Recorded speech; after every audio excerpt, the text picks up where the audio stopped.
Hey YouTube, I'm going to turn this camera like this.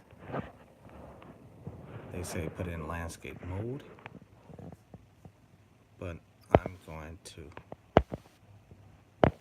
keep it as that. Well, let's put it in landscape mode because I don't know whether y'all see me or not. But let me see if I can look at this camera here. Hello YouTube, my name is Ernest, and this is my first time ever doing a YouTube live video on the subject of life as an African American widower. I have done streaming lives based on life as a widower. I've done it on Facebook Live. I do it on Facebook Live, to a specific group of audience, my friends and my family, sharing what the journey is of being a widower. I chose YouTube just to share to the world abroad how is life as a widower. I will give you the raw and uncut, unfiltered perspectives of being a widower. On July 10th, 2004, I bewed my wife, Keisha Williams. She became Keisha Spellman on July 10th, 2004. But before we enter in holy matrimony, I met her in our church, our Christian experience. She was young in the Lord, and I was pretty much seasoned at the time when I met her. We met at a church fellowship because my pastor, you know, knew her pastor and what have you. He's still my father in the gospel to this day and what have you. But at that moment, we didn't hit it off right then and there because I remember the first church fellowship that recalled to mind. I was just fresh out of a relationship, and I just didn't hit it off right then and there back in 2001 when I first saw, at the time, Keisha Spellman. We were single at the time. She, when I met her, she did a liturgical dance number at my old church. And at the time, I thought she was gifted, anointed, and talented in liturgical dance. And she did a praise dance number. I forgot the song. I'm not sure it was CeCe Winans, but it was a song that she had praise dance. I think it was Alabaster Box. Who knows? It's been so long ago. But I remember within that same year, my old church was invited to her church at a missionary service. It was, at the time, she wasn't my wife at the time. She had emceed, you know, a service, and at the time, I was still out of a relationship and everything.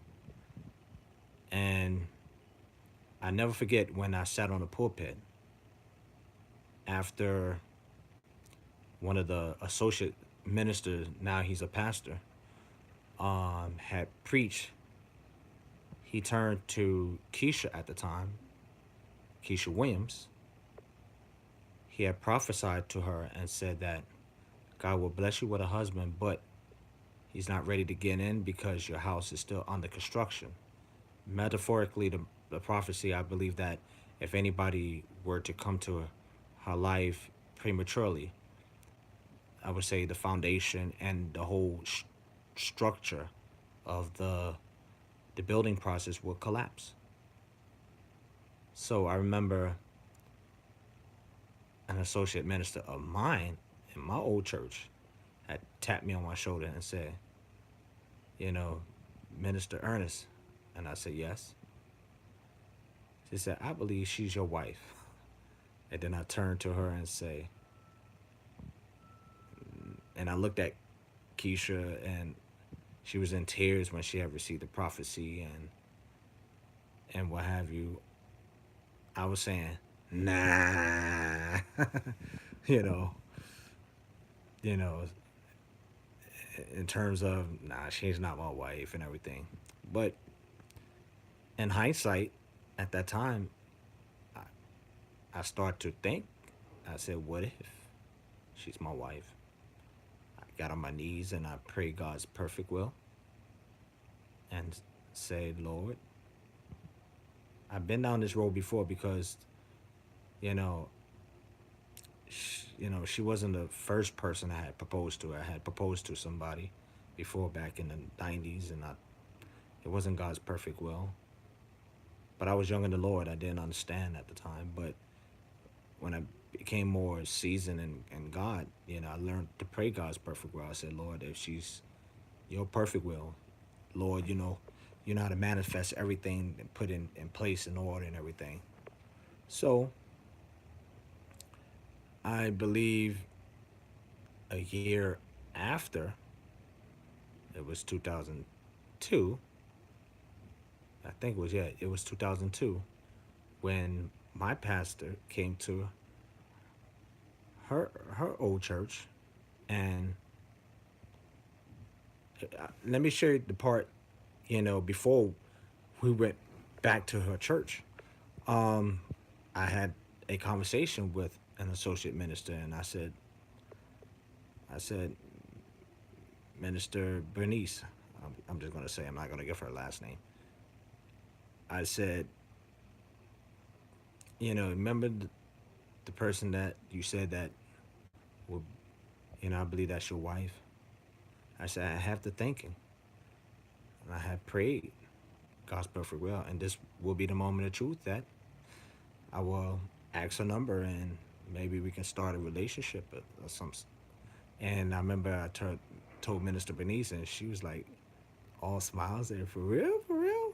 I said, yes, I'm going all out. It's all or nothing, and the moment of truth had happened, and after my pastor had preached a fiery sermon and everything, at the end of the service, I approached Keisha Williams at the time, and I was asking her how she was doing and everything.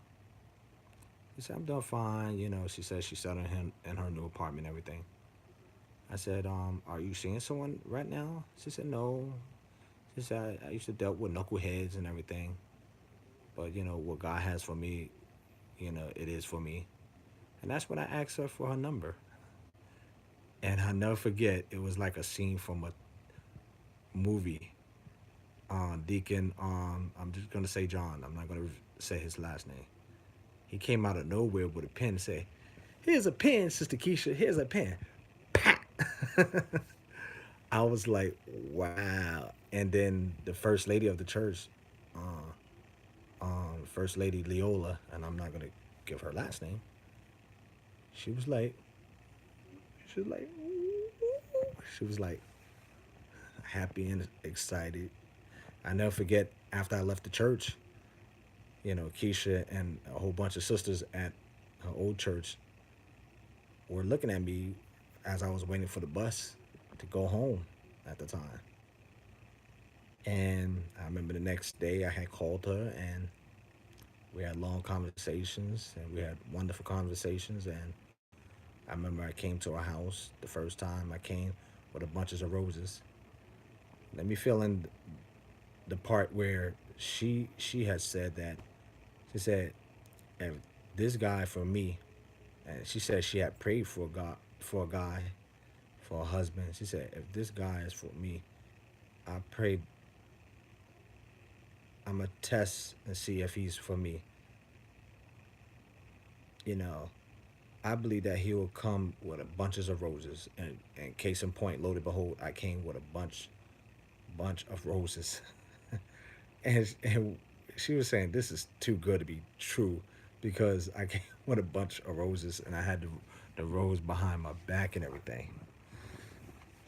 And I remember our first date, in her neighborhood. Now it's my neighborhood now. Before they did construction where I live at, it was an Indian restaurant that we first had our date. And I never forget, she mentioned that you're very professional when cutting, food with the knife and the fork and everything. I had good table manners and stuff like that, and she was just so mesmerized by that. And after that, we had good conversation at the restaurant. We took a stroll, you know. Um, we went to Central Park and we took a stroll and we started talking and sharing her background and everything. I never forget she wore like a onesie black denim dress all the way below her knees. It was a nice time. I think it was around May, if my memory serves me correctly. And she had on white K Swiss. You know, she reminded me of a sister from around the way. Beautiful, gorgeous hair at the time. She had her hair permed and everything. We held hands and we were just hitting it off and everything. And then, one progress led to the next progress until I proposed to her on October 12th, 2002. And I never forget, she was just so in awe. It wasn't the perfect type of proposal because it was raining that day. And we went to Parkchester. It was in a Metropolitan Oval section up in the Bronx. And it was a rainy day. And that was the time when the movie debuted called Brown Sugar. It's about a man and a girl, a man and a woman who grew up loving hip hop. And I never forget it. We went to that movie theater in Metropolitan Oval. And I had proposed to her in a, I think it wasn't a Carvel ice cream shop. It was a pizza shop, of all places, because my original plan was to go down Manhattan, but my plan was kind of foiled because it rained that day. But we still managed to had a good time. We didn't let the rain deter our good time, and I proposed to her, and she said yes. And I never forget, she never stopped looking at her ring and everything. And I remember our first marriage counseling with my former pastor, still my father in the gospel to this day. We only had one marriage counseling because he felt that it was more vitally important to have the rest of the marriage counseling with, you know, Keisha pastor because that was her, that was her spiritual dad in the Lord and everything. And we had about seven marriage counseling. It was in a span of 2 years, and he took his time with us because it was a marriage is not something that you just want to dive on into, so quickly. But I'm glad of the long process. You know, even within the 2 years, you know, we had a little ups and downs and everything, but I loved her. And then the moment truth had arrived on July 10th, 2004, a day that I'll never forget. You know, I remember the night before the wedding, I cried when I remember I took my suit out the bag, you know, and I cried and I remember I hugged my brother, my youngest brother. He was saying, get off of me, get off. But he didn't know that, dang, I'm about to make this big decision, you know, for the rest of my life. And I remember I didn't get any sleep because I was just overwhelmed with emotion, and I only had a couple hours of sleep, and then I woke up, and it was the moment of truth, the big day. My family was getting ready, her family was getting ready, and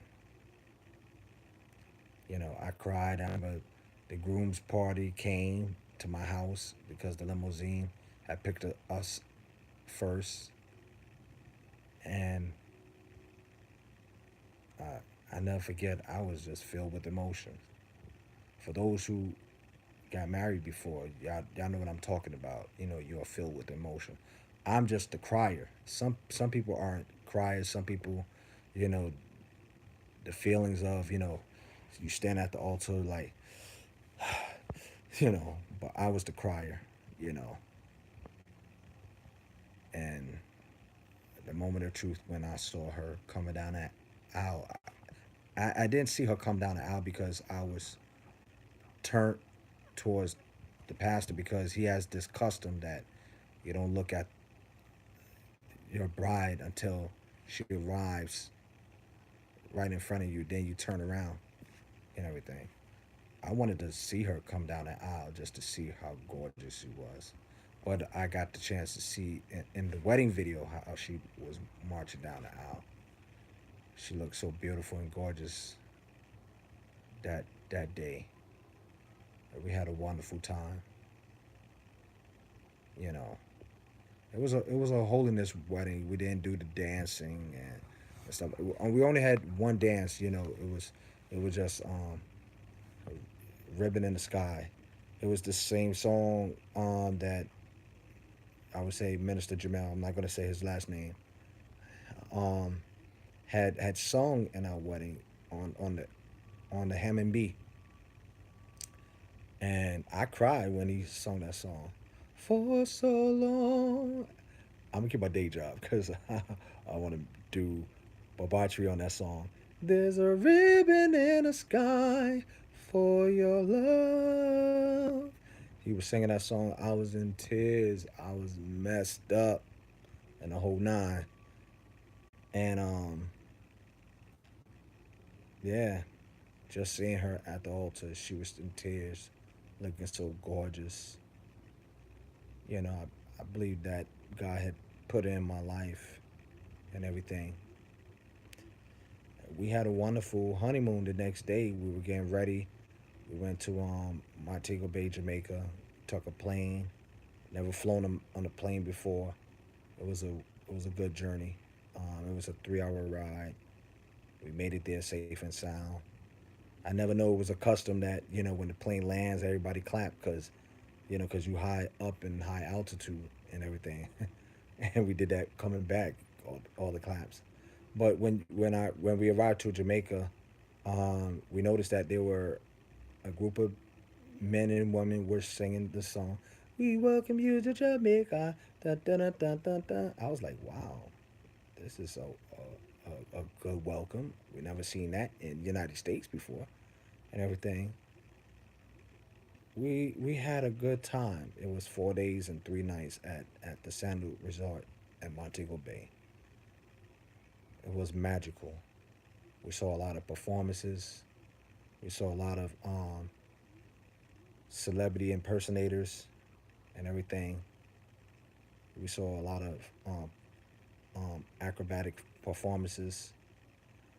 Me and my wife, we didn't go out the resort because we were so tired. We just enjoy everything within the resort. We enjoyed the bar and the pool. Although I didn't drink, I don't drink alcohol beverages. I have virgin everything, and we just had a wonderful time of getting to know each other intimately and everything. It was nice. It was wonderful. And then we came back. I'm gonna share y'all a funny story when we came back.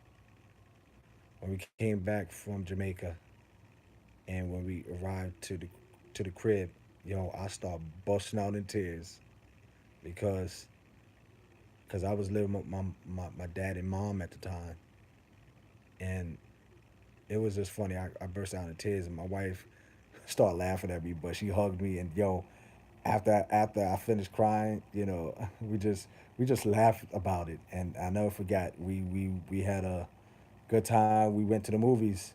We went to see White Chicks. That's when it came out back then.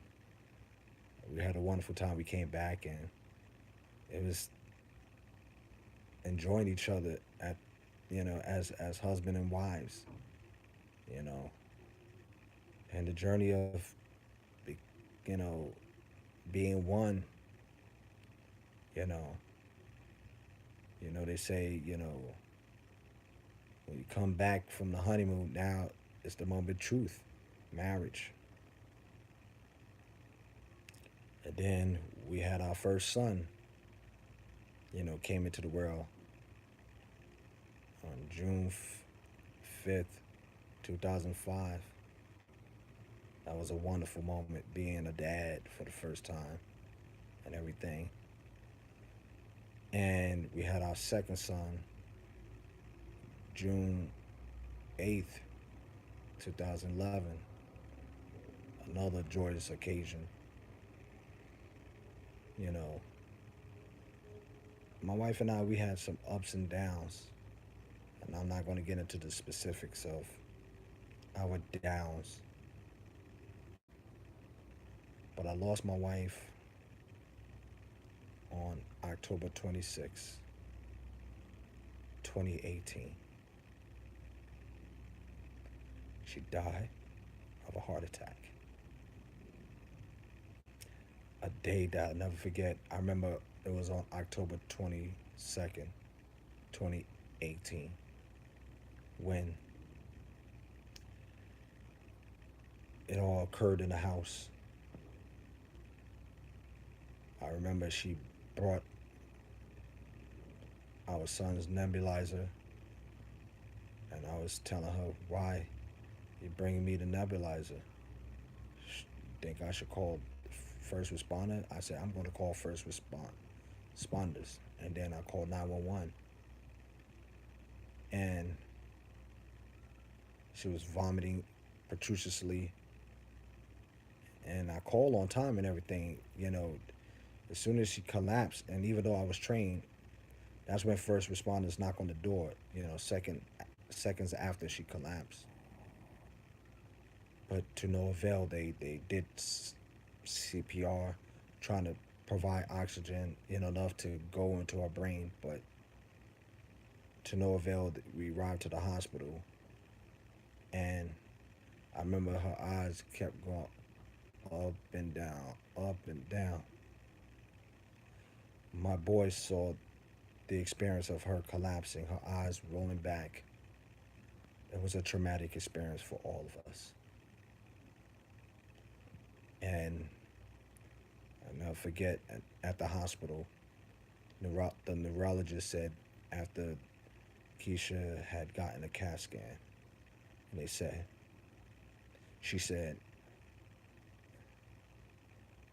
she's brain dead.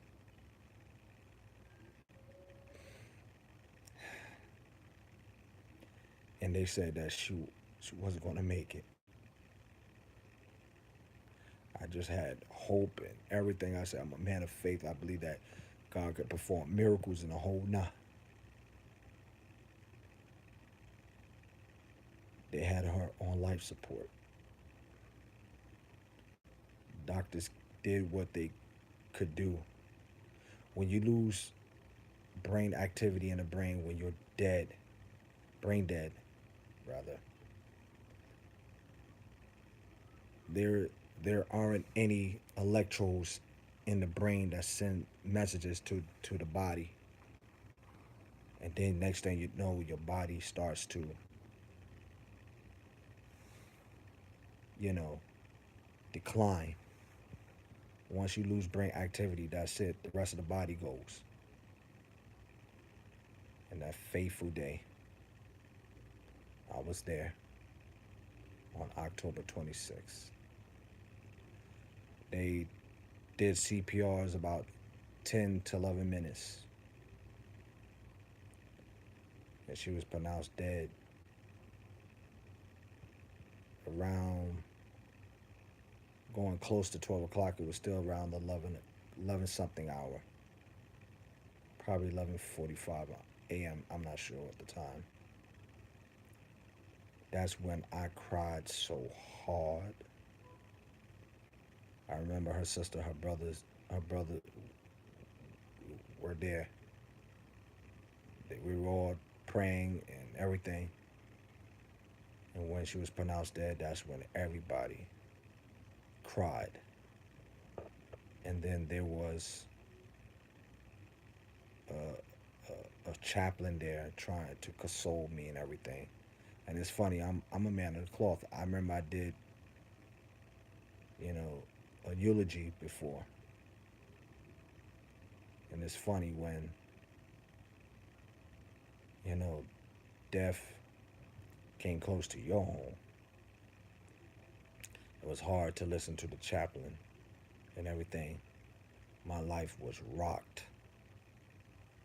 It was rocked. Now, I was saying to myself, how I'm going to raise these boys. During that time when she passed, I had heart palpitations. I was a hot mess emotionally.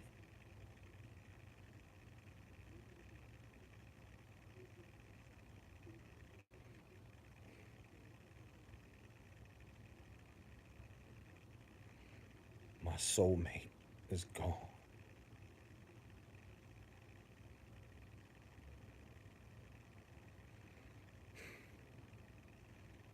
I'm looking at her picture now of me and her on the wall.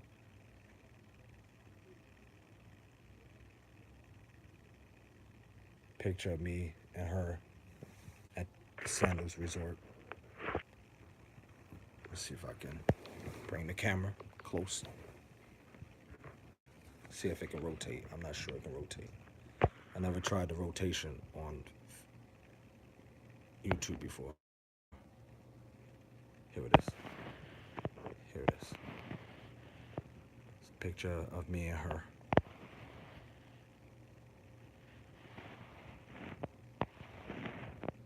This was the night when we arrived at Montego Bay, Jamaica, and that's when they did the performances. They had a Michael Jackson impersonations and other impersonators singing songs and what have you.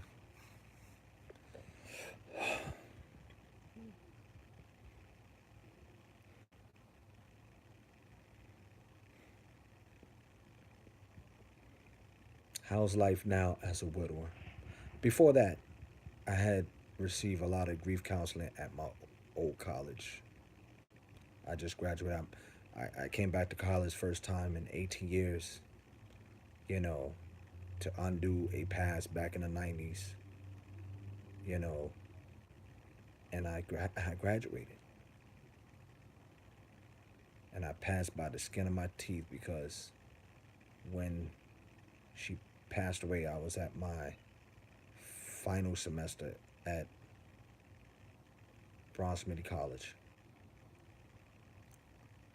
And I barely passed my math. And I passed my education, I think, what class? I think it was 10 or 16, you know, creativity. But I passed, though. But I graduated, you know, June, the day after she had her first heart attack. She had her first heart attack May 31st. 2018.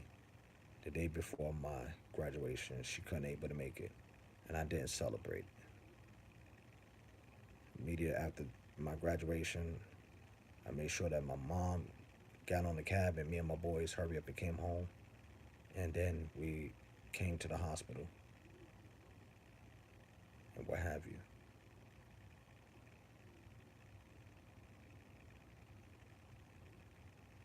How's life as a widower now? She passed away 5 months.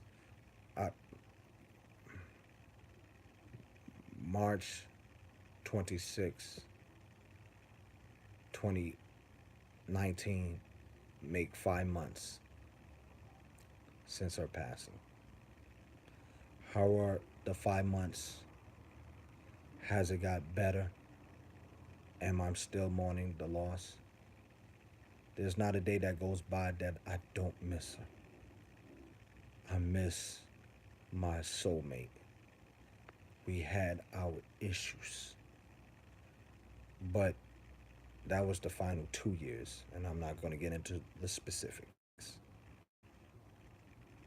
I'm not going to share with the both of you who's right or wrong, but the fact remains I love my wife. I miss her. What is life as a widower? Is a definite game changer. I can tell you that for sure. Each and every day is hard knowing that she is no longer here.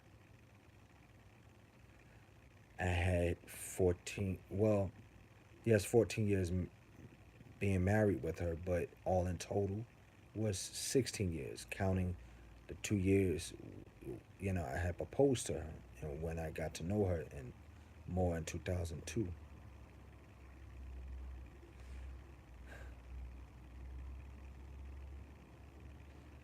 I miss her so much.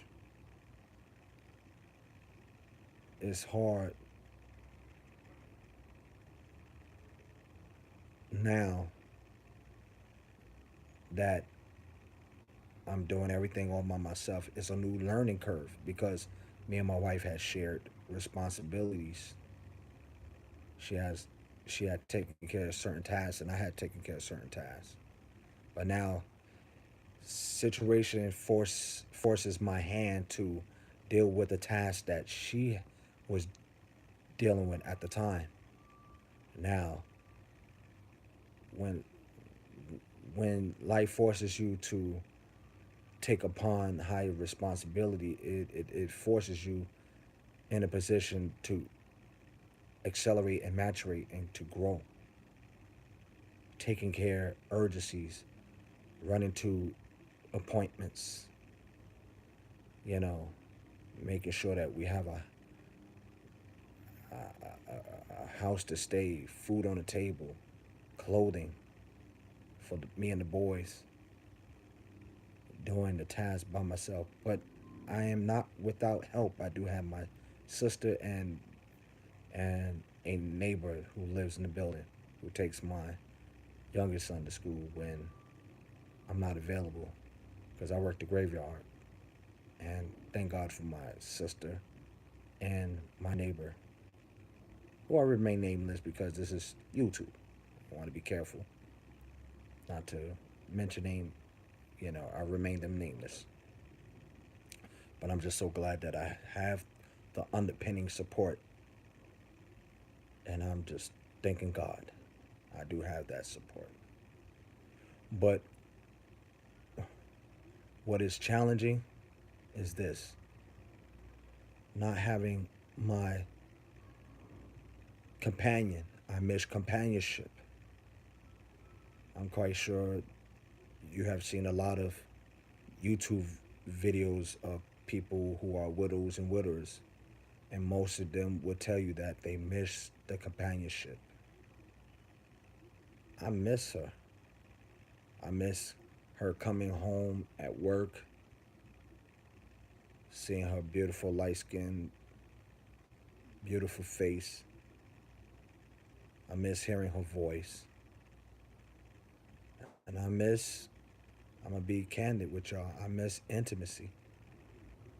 You understand? Not just sexual intimacy, you know, emotional intimacy when we communicate and we talk. I miss that. And the $1 million question is, will I ever find love again? That remains to be seen.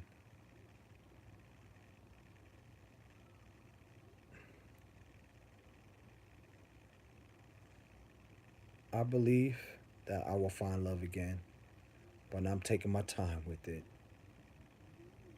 because it's still fresh and new about, even though it's 5 months, it still feel kind of fresh and new. I will find love again. And if I do, I don't expect the new Mrs. Spellman to be a carbon copy of my wife. I will celebrate her uniqueness and what have you. And I would not use my wife as some sort of measuring rod to measure the future Mrs. Spellman up to my wife. I would start a new journey, a new chapter. You understand? Because by all accounts, my spouse has passed away, and I'm not bound by the law according to Scripture. Even though the Apostle Paul was writing in First Corinthians chapter number 7, starting with the 39th verse, where it talks about the wife is bound to her husband as long as he lives, but the the role has been reversed. Now it's the husband lost his wife, and I'm no longer bound. I can marry whoever I will, but in the Lord. Whoever the future Mrs. Spellman, she got to be in the Lord. She got to love the Lord with all her heart, soul, mind, and strength. She had to receive Jesus Christ as her Lord and Savior. And she had to put mileage in her Christian walk. A seasoned saint. I believe she's out there. But right now, it's still the path of healing because me and my boys, we're still going to grief counseling every other Mondays. Now the counseling right now that we're having, it has gotten from grief counseling to support counseling. Is how can we support each other, me and my boys. Nuanced ways of how to support each other. Now my oldest son, he is stepping up to the plate, being a little bit more responsible. But at the same token, I don't want my oldest son to be robbed of his childhood.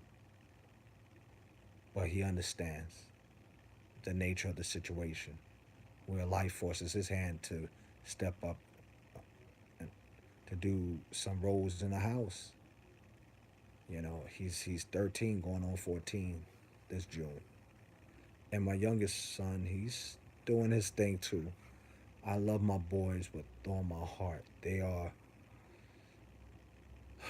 the reason why I'm still alive and chucking,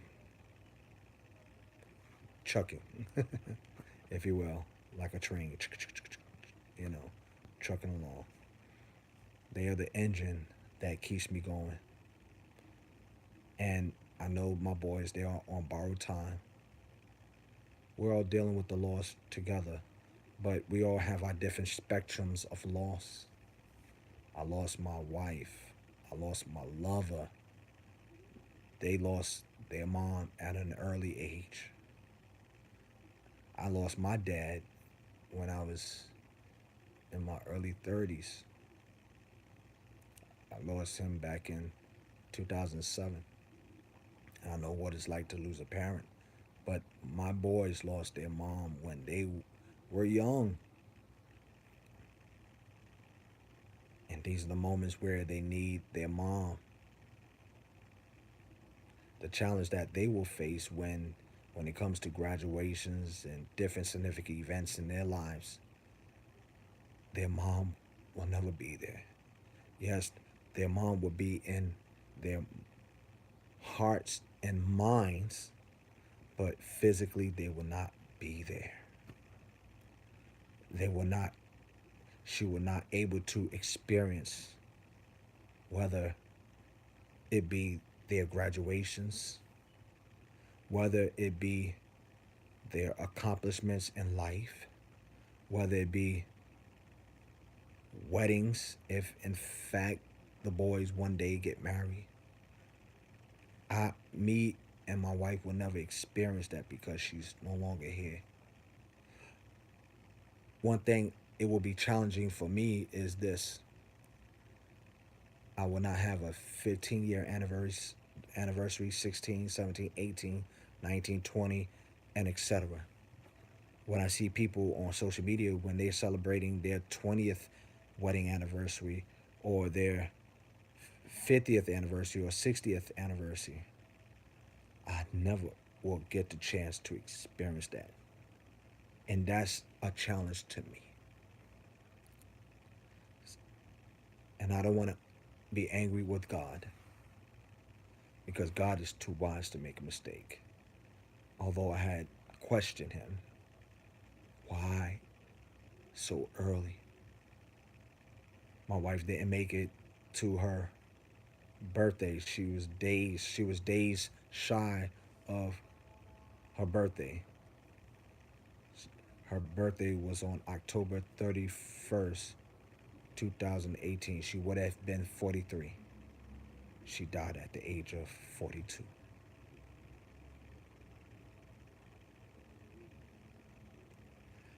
And one thing is going to be a challenge because there's a song that we played in the house by Music Soul Child. As long as your love don't change. Because in the video it talks about, I will be there when your hair turn gray. I will be there when you gain a little weight. As long as your love don't change. It's challenging because I did experience in the 14 years that she did gain some weight because of the pregnancy. Did her hair turn gray? The only gray hair I saw was just one strand, but the rest of her hair looked normal. It looked the same like in the picture. You know, and 14 years fast forward, she blossomed looking more prettier. The question is, what happened in the final 2 years? Only God knows. Not getting into the specific because I want to honor the legacy of my wife. And that's why we are still in grief counseling, because we're dealing with different spectrums of loss.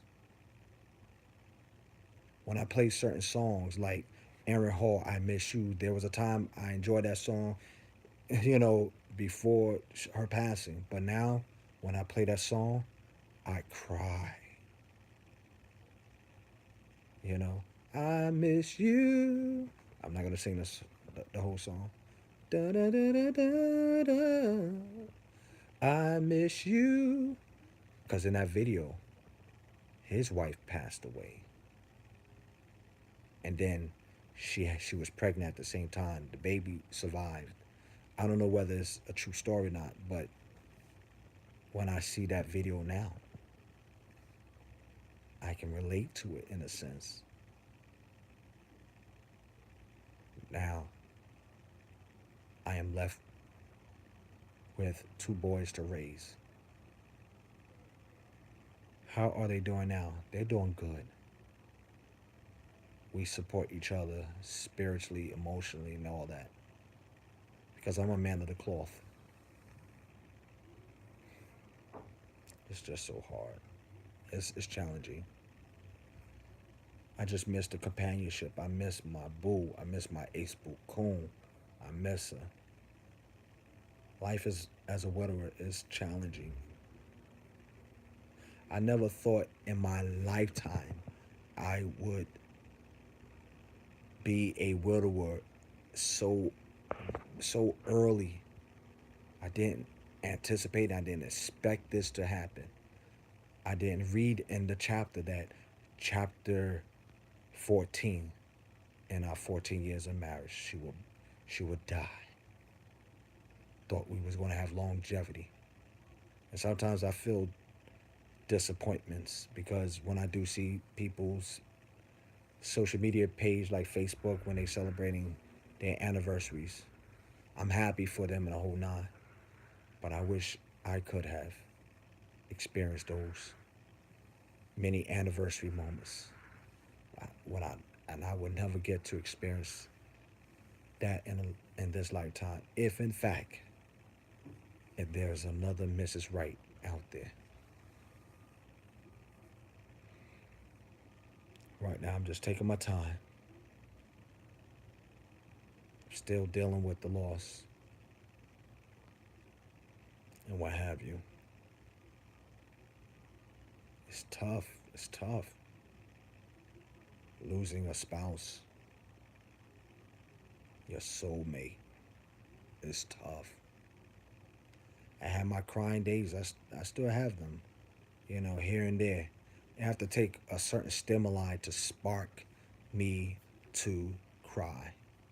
And when I do have those moments, I play gospel music. I play James Hall, worship and praise, perfect security, and leave them there. And I play other gospel songs. There's a new artist. Well, he's not a new artist, but I played Trevon Perry, Strong Victory, you know, and I play other gospel songs to get me through this and what have you. And I play Marvin Sapp, you know. Never would have made it. Never could have made it without you. I'm going to keep my day job, you know, because I can identify with Marvin Sapp because he lost his wife. And also, he lost his father. Him and I, we have like similar stories.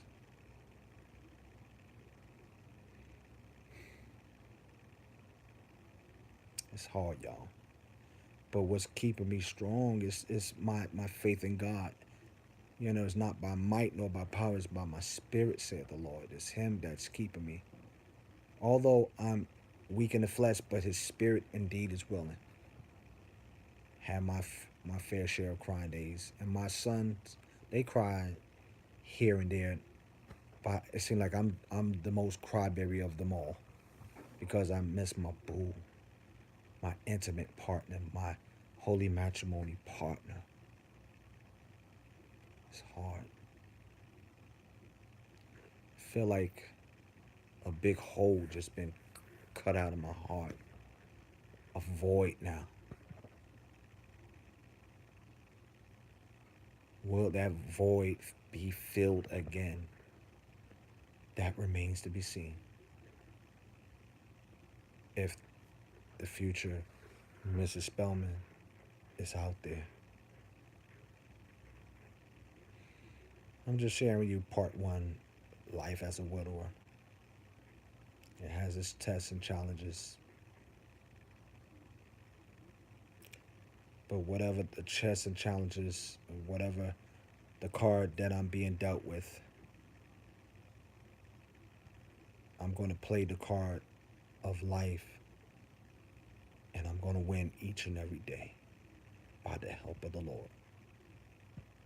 Through the sobbing, the tears, and them all, I will win because I'm trusting the Lord each and every day. I will win each and every day. Is it hard? Yes, it's hard. But I will win each and every day. Because I know greater is He that is in me. And I'm not going to say that other part than He that is in the world. The only part I'm just going to extract from, greater is He that is in me, because I have the greater one on the inside.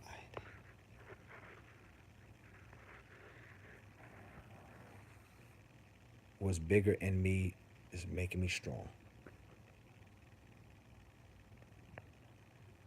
I just want to say thank y'all so much for watching this video. And I'm going to do a part 2 of, you know, life as an African American widower, because I'm just being an African American, having a voice, because I don't think there's a lot of YouTube videos of African American widowers. I hope to be that encouraging voice, a sounding board, if you will, to encourage y'all. How I'm being sustained each and every day, trusting the Lord. You know, like the scripture says in Proverbs chapter number 3, I think it's 5 and 6. It said, trust in the Lord with all your heart and lean not to your own understanding. In all thy ways acknowledge him, and he shall direct your path. He will make your path straight. I'm just trusting the Lord each and every day. It's hard sometimes, my beloved brothers and sisters, but I'm trusting the Lord each and every day. All right, so that's enough said. Y'all gonna expect a part 2. You know, I'm taking the courage, y'all, to share with y'all in YouTube land that the challenges of being a widower, a life as a widower. Thank y'all for your time. And I'm going to find out how to end this video, because I remember when I did my first YouTube live, I was talking about Bruno Mars, you know, finesse, and giving my commentary on his song. But let's see how I'm going to end this video, shall we? Just give me a moment. Once again, thank y'all for your time. Okay? Let me see. Okay. That's not how to do it. Maybe it's that X right here, where my index finger is right here. That's how to end the video. Let's try that, all right? God bless you, and thank you so much for watching. God bless you. Shalom. Peace.